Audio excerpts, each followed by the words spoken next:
Hello and welcome to our Bible class for October 30th, 2022. And since it's Reformation Sunday, I figured we'd do something more Lutheran related. And even though last week we looked at the 500th anniversary of Luther's translation of the New Testament into German, today we're going to look at, this year is also the 175th anniversary of the founding of the Lutheran Church, Missouri Synod. And we're going to first look at use as our opening the one hymn in our hymnal written by C.F.W. Walther, one of the founders of the LCMS. He's risen, Christ Jesus the Lord. He opened death's prison, the incarnate true word. Break forth hosts of heaven in jubilant song, while earth, sea, and mountain their praises prolong. The foe was triumphant when on Calvary the Lord of creation was nailed to the tree. In Satan's domain did the host shout and jeer, for Jesus was slain whom the evil ones fear. But short was their triumph, the Savior arose, and death, hell, and Satan he vanquished his foes. The conquering Lord lifts his banner on high. He lives, yes, he lives, and will never more die. Oh, where is your sting, death? We fear you no more. Christ rose, and now open is fair Eden's door. For all our transgressions his blood does atone. Redeemed and forgiven, we now are his own. Then sing your hosannas and raise your glad voice. Proclaim the blessed tidings that all may rejoice. Laud, honor, and praise to the Lamb that was slain. With Father and Spirit he ever shall reign. All right. So, 175 years ago, in 6 months or so, on April 26, 1847, representatives from 14 Lutheran congregations gathered in Chicago to sign the Constitution of Die Deutsche Evangelische Lutheranische Synode von Missouri, Ohio und anderen Staaten, or the German Evangelical Lutheran Synod of Missouri, Ohio, and other states.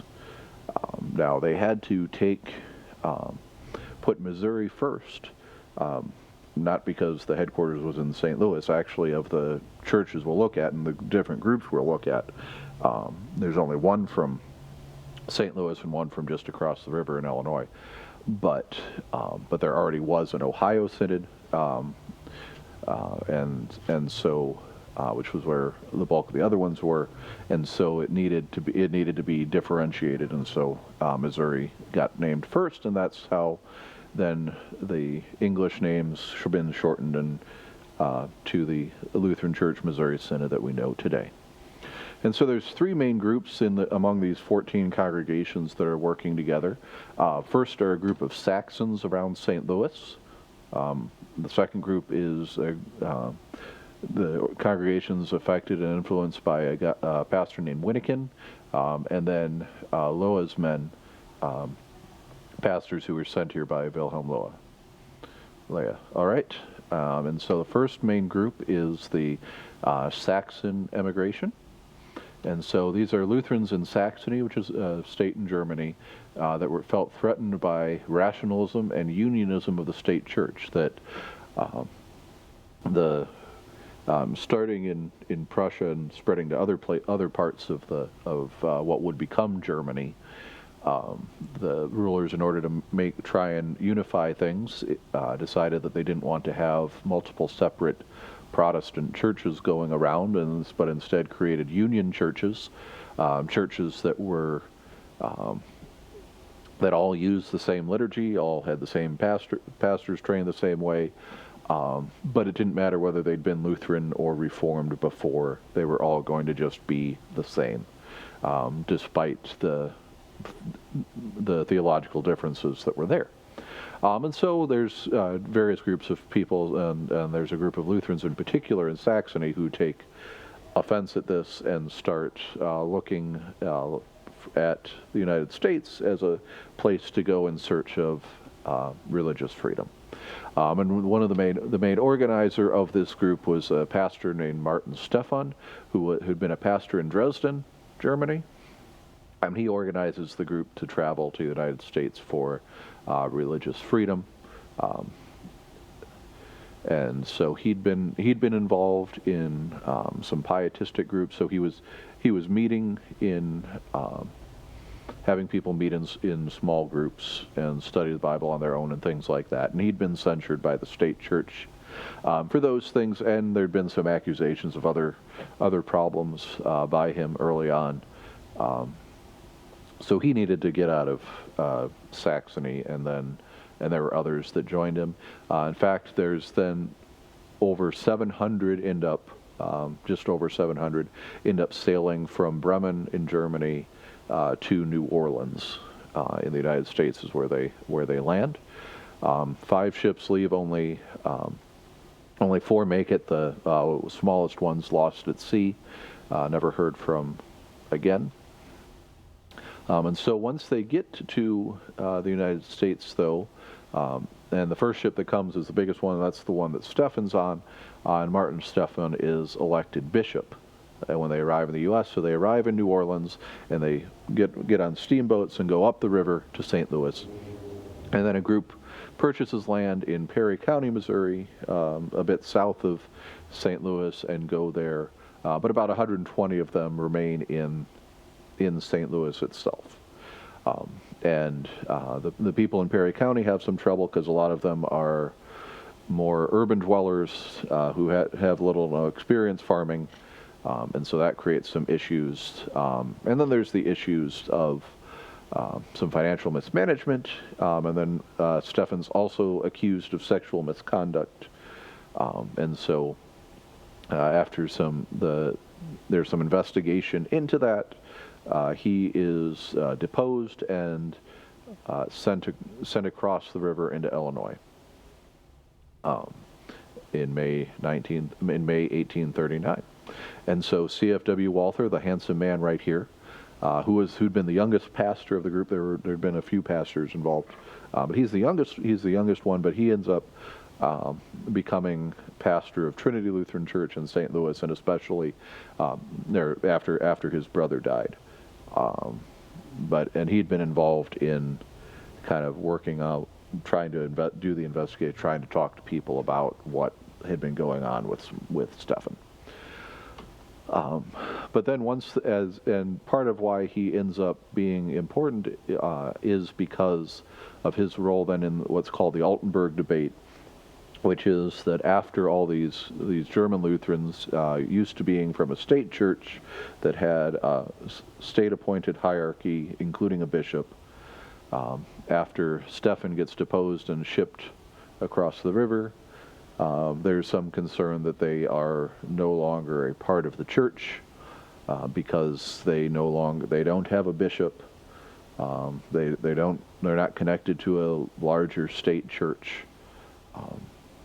And so there's all this debate of whether they're even can consider themselves a church, whether they can consider themselves even proper Christians, or whether they need to repent and go back to Germany. And so Walther and a lay lawyer named Marbach are the ones who debate in Altenburg, one of the villages in Perry County, named after one of the towns that they left in Germany, and Walther's argument, briefly summarized, is that God's in charge of the church, and as long as people are gathered around the Word of God and His sacraments and they're taught properly, then there's a legitimate church. So that the legitimacy of the church doesn't lie in some sort of hierarchy, but it lies in the Word of God and the sacraments being administered. That's what does it. And there also gets to be an emphasis. There's a bit more emphasis on laity, on the congregational autonomy that comes out of this too. So it's kind of a uniquely American answer to this question that wouldn't have been possible in Germany, and that creates different problems later on. But it's the solution that these Saxons come up with, and it of course is very influential for how we understand church polity within the LCMS today. All right, so Walther's brother dies, and he becomes pastor of Trinity in St. Louis in 1841, and he begins to serve as the editor of Der Lutheraner, the Lutheran, a German language newsletter in 1844, and this newsletter ends up serving as a catalyst to unite disparate groups of confessional Lutherans throughout the United States that were already here. So again, that's the Saxons briefly briefly summarized there. The next group are affected by this guy, Friedrich Conrad Dietrich Winnekin. He's from Verden, Westphalia, which is near Hanover. He's educated in Leipzig and Halle before traveling to the U.S. in 1838, so about the same time the Saxons are coming over. But he doesn't go to New Orleans. He goes to Baltimore, and then travels west under the authority of the Pennsylvania Ministerium, which is the Lutheran church body that had been here since the colonies. Essentially, but he keeps getting sent further and further west because they recognize he has these gifts as a missionary, and so he finds scattered groups of Germans throughout Indiana, Ohio, and Michigan that have little to tie them together. He's broken. He talks about how he hears from these people that they haven't seen a pastor in years. There's children who aren't baptized, they haven't been catechized, they haven't been confirmed, they haven't been able to have the Lord's Supper, and so there's really been no teaching, no thing. And so he tries to start all these little churches wherever he can find any group of Germans who have Lutherans connection to there. So the spiritual care was totally absent, or if there was something, it was done by the Methodist circuit riders. That was one of Methodism's, and we talked about this somewhat with the Wesleys. One of Methodism's greatest strength and why it's still such a large denomination was because of this idea of circuit riders, that they sent people out to just kind of ride the circuit, send them out on horseback, find little groups of people, preach to them, and form churches, and just keep going and starting these things.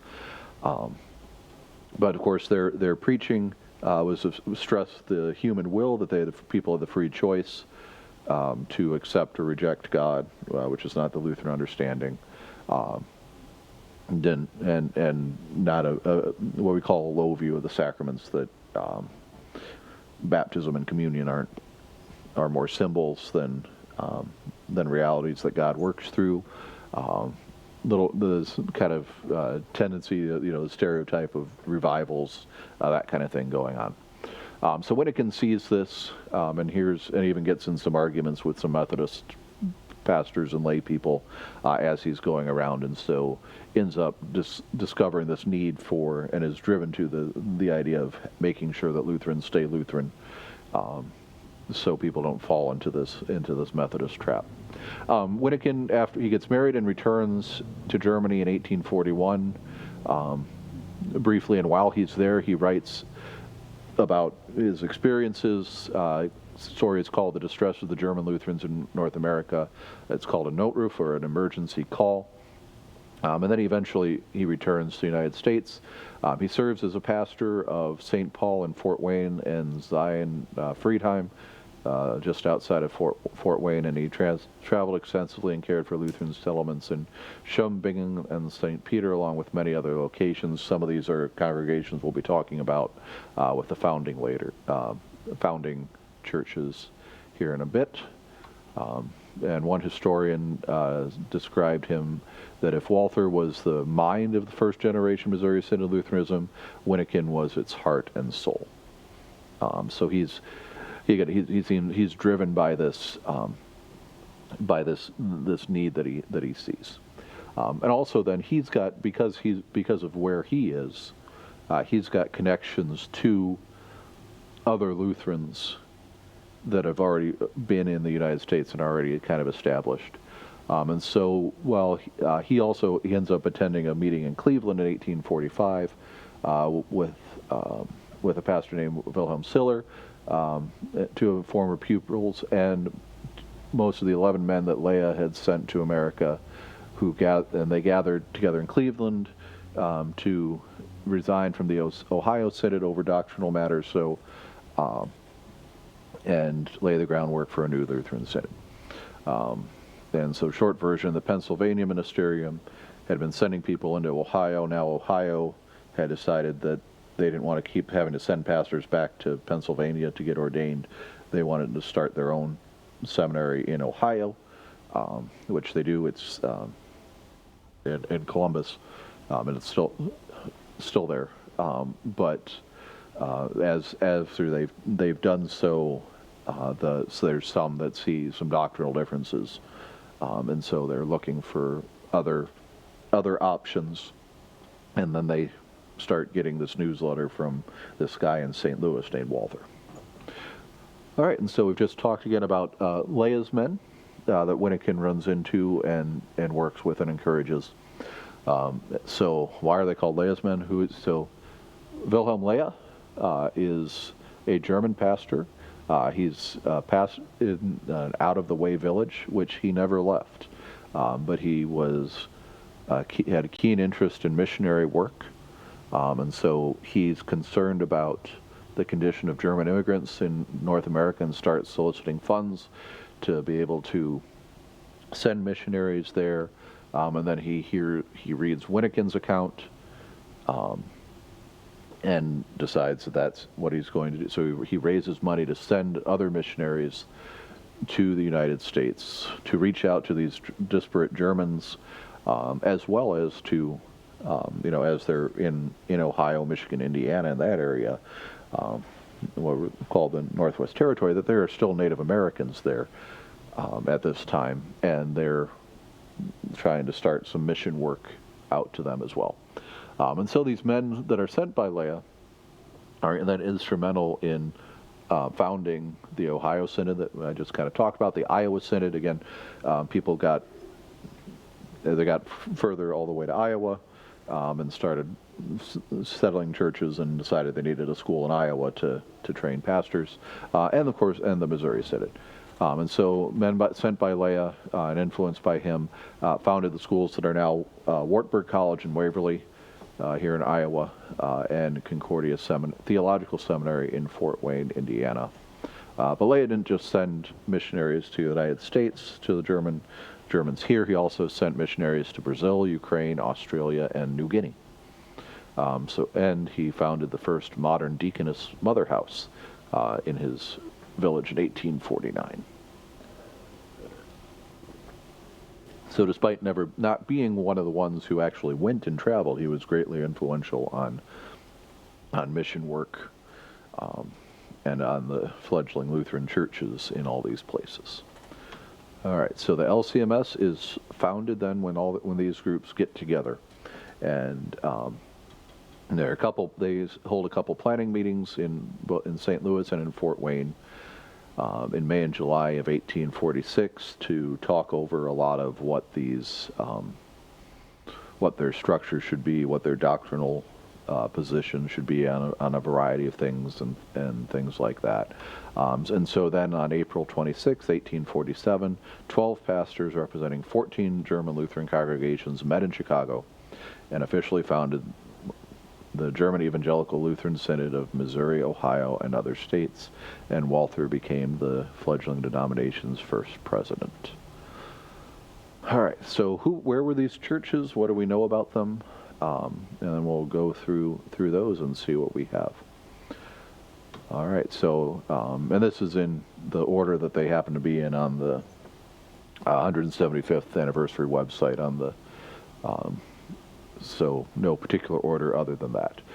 So First Trinity Lutheran Church in Buffalo, or just outside of Buffalo, in a town called Tonawanda, New York. It's founded by a group of Silesian immigrants who arrived in Buffalo on September 6, 1839.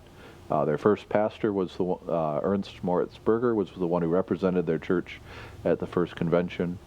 The Lutheran Young Men's Association established the first lending library in Buffalo in 1873, and the charter meeting of the International Walther League was hosted here at that church in May 23rd, 1893.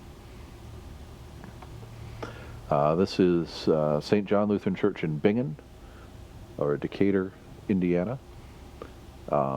Their first record of burial is of a Christian outing on December 23rd, 1845. They formed a school that has continued in some degree, and now continues to be a joint school now with two other schools, including Zion Friedheim we'll talk about here. It was also one of the founding churches involved in the founding of the LCMS. Note what its name is, Winnikin, because this is the area that he was working in. It took until 1942 they began offering English services permanently. They had obviously mostly German beforehand, and their building that was built in 1879 cost $8,800 at that point. Would cost a little bit more than today. All right, then St. John Lutheran which is in Ohio, which is in Neuendettelsau, or now Marysville, Ohio. On their trip over, the founding members of this church in Ohio were almost shipwrecked, so for many years they celebrated a shipwreck Thanksgiving service commemorating how God had delivered them on the way over. They dedicated their first log cabin sanctuary on Pentecost, 1838. The first pastor was a former cobbler, shoemaker, who answered Winnikin's call for pastors to be sent to America. So he was a shoemaker. Winnikin said, "We need to send missionaries to America." Ernst said, John Ernst said, "Yes, I'll become a pastor and go," and he did. They split in 1846 over lax views toward dancing and drinking, but rejoined in 1878. All right, so St. John Lutheran Church in Nashville, or New Minden, Illinois. So this is right in southern Illinois, kind of right across the river from St. Louis. Was founded in 1846, so not long before this, the LCMS was founded. Called its first pastor then, called it Schultz. Their third pastor, who served there for 33 years during his time there, baptized 1,772 children, confirmed 1,223 people, married 467 couples, and officiated at 933 burials. Their second church building was built during the Civil War in 1863, but since that time it's suffered significant damage from 3 different tornadoes, most recently in 2013. And this is a picture from the Synod's website from their rededication service after that tornado in 2013. That's the cross that used to be on the steeple that was destroyed by the tornado, but was refashioned there into a altar cross. The Evangelical Lutheran Church of St. Lorenz in Frankenmuth, Michigan. And so, inspired by Winnikin's appeal for pastors, Leah sent a group of Lutherans to be a missionary colony amongst the Native American tribes in Michigan. Their first pastor was August Kramer, and knew both German and English, learned the Chippewa language to preach the gospel to the Chippewas who lived nearby, and it's said that the chief there asked Kramer to teach my people the truth. There's a whole mess of different villages there that still bear those kind of names, Frankenmuth, Frankentrost, things like that. That's still a thriving congregation, an area to this day. There's a famous Christmas shop in Frankenmuth too, connected to people from the church there. All right, St. Paul Lutheran Church in Mishawaka, or Bremen, Indiana. Again, that's kind of closer to South Bend in northern Indiana. It was formed the same day as the installation and ordination of its first pastor on October 14th, 1846. In 1875, the congregation voted to disallow chewing tobacco in church, and anyone chewing tobacco was suspended into a receptacle in the narthex. They dug out by hand a new basement in 1946. Then next is St. Paul Lutheran Church in Fort Wayne, Indiana.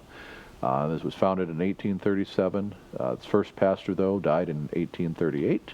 And so they sent, when Winnikin arrives in Fort Wayne as a missionary, and Fort Wayne's right on the junction of a few rivers and things, so it makes a lot of sense as kind of a central point in that area. He served St. Paul Fort Wayne and Zion Freedom full-time, but he ends up also continuing to do a lot of circuit riding and stuff too. And one of the drafts of what would become the LCMS Constitution was written there during his tenure. And every Christmas Eve, they still sing the Ungemach, a piece of antiphonal Christmas music written by a former teacher from the turn of the century, or I'm assuming turn of the previous century, named John Ungemach. All right, so then St. Paul Lutheran Church in New Mell, Missouri. They're originally from the Mell region of Lower Saxony. They arrived in around 1839, so not with the big Saxon group that came with Stephen, but a little later, but didn't formally organize the church until 1844.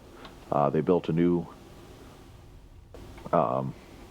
building in 1858 that they renovated in 2009, and they learned about Walther through that newsletter, asked him to send them a pastor, which he did. And in 1935, they finally removed the hitching posts because people owned cars and drove to church instead of riding horses to church. St. Peter in Fort Wayne, or St. Peter Decatur. The first Lutheran settler, Clamor Fulling, moved into the area around 1837. Winnikin visited and preached at Fulling's then home until a congregation was established in 1841. And their first full-time pastor was Reverend Hussman. They continued German services until 1966. And in 1969, their school was combined with another school. And due to issues with the old building, they built a new one in 1970. Trinity Lutheran Church in St. Louis. Again, Otto Walther's, Pastor Walther was installed as pastor in 1839, but after he died, his brother CFW is the one who becomes pastor in 1841. It's where Walther's base was, where he launched the Der Lutheraner in September 1844. Current buildings dedicated in 1865, constructed at the cost of $113,000, which was an enormous sum of money at the time. Members of the congregation mortgaged their own homes to help defray the cost. And in 1926, they built a hall for the youth in the basement that included a bowling alley, a common feature in Lutheran church basements at the time. And it continues to be interesting because it's in downtown St. Louis. It's around, with a changing urban environment, but remains very, very active and important. Zion Friedheim, or Decatur, Indiana. Friedheim was reportedly given to the congregation by Winnikin, which means House of Peace. It was founded in 1838, and there was the pastor who traveled between the 16 miles between Friedheim and St. Paul, Fort Wayne on horseback, died a year after serving both congregations. And so Winnikin became pastor after Hoover, and he married Sophie, a daughter of this congregation. In the early 2000s, they added a slate roof to their church, cost around $300,000, and they did so with a corn maze that they ran from July to October for 3 years. And then there was another church, dual parish, that St. Paul and Zion were a dual parish in Ohio, but St. Paul would later join the American Lutheran Church and is now a congregation in the ELCA. But it was founded in 1838 by a settler named John George Shum, who set aside ground for the church and the cemetery. And for the first 7 years, Winnikin served the congregation as part of his circuit as he traveled around. In 1946, the congregation resolved to have all services in English with German upon request. And so those are the founding congregations, but they meet in a place in Chicago at First St. Paul Lutheran Church in Chicago, which wasn't a part of the Missouri Synod at that point, but was where they met and would become a member later. And so the railroads weren't in that existence yet, so the people from Ohio and Indiana came on horseback, whereas the people from St. Louis and down there came up via river and canal. There were two other churches that were involved in this in Peru, Illinois, around there, but they long ago closed. And so this is really just a real brief overview, surface level view of how that happened, what happened. There's more information at this website, including more in-depth on some of these people we talked about. So there's Walther. That's Winnikin when he's older, and there's Leah, and then you can probably recognize a few other presidents and other important clergy people as well. And so there's more information there if you'd like to look in and go. We'll close then with the only hymn in our hymnal that was written by Leah. Wide open stand the gates. Wide open stand the gates adorned with pearl, while round God's golden throne the choirs of saints in endless circles curl, and joyous praise the Son. They watch him now descending to visit waiting earth. The Lord of life unending brings dying hope new birth. He speaks the word that bread and wine to bless. This is my flesh and blood. He bids us eat and drink with thankfulness this gift of holy food. While human thought must falter, our God stoops low to heal, now present on the altar for us both host and meal. The cherubim their faces veiled from light, while saints in wonder kneel, sing praise to him whose face with glory bright no earthly masks conceal. His sacrament God gives us, binds us in unity, joins earth with heaven beyond us, time with eternity. All right, and thank you very much for listening.